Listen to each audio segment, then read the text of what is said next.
इकेर जीवनते जोहार साबिन हागांडो मिसिको दुलारो प्रे जोहार तिसिने दिन अब आदिवासी हो समाज जो मेंडो काजिगे बेटा नाबू भुवन सर आलिंग बादल जरे और दामदर जरे अब नन बाइक रैली रे चिमिन सांगे ते सांगे बो हुंडिने इमिन के रासा अबुए हो भाषा उड़ीसा रे चित्ते द्वितीय राज्य भाषा मान्यता नामिया इना सभी होबु चेष्टाया प्रयास बुरकेया अदो नेन रैली रे जेते गाहा गौली सभी होबु चेष्टाया अब ब्लॉक बो बिटाना प्रत्येक ब्लॉक रे चिरके ओकरम सिंह अब दाबी पत्र बो एमिया एमसी चिरके बाणीय क्राउड बा गैदरिंग होबावा इना बो चेष्टाया प्रत्येक हातुरे ओकन को बाइक रैली को जुतना एमान को हडिंग बो अब हो समाज पाते बाणीते वो सम्मान को एमाकोआ आको बो सहयोग को चिना चे आको दिसुम लगे 8 दिन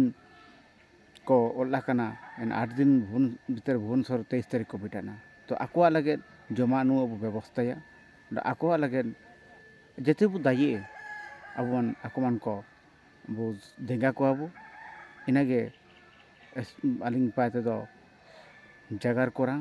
आपे मन को तार बिटान कानन जगार अब मन को सभी हुआ चेष्टाते अब हो भाषा अब चिलकते अब लिपि चित मन अब ना का जो अष्टम सूची रे नामे का इना के आलिंग पाते जगार दो आडो आपे मन को उड़ुई पे अब काबुत दुमिना आडो अखन बार पारे चाकरीतान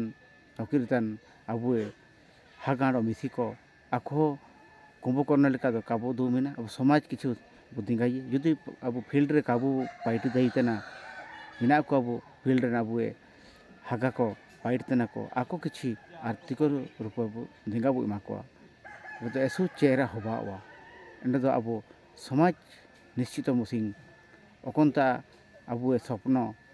बुंडल तना कुमुई तना बो एन जगार बो बिटा ताजे निमिंग काजी कहते अलिंग इकेर जीवनते जोहार।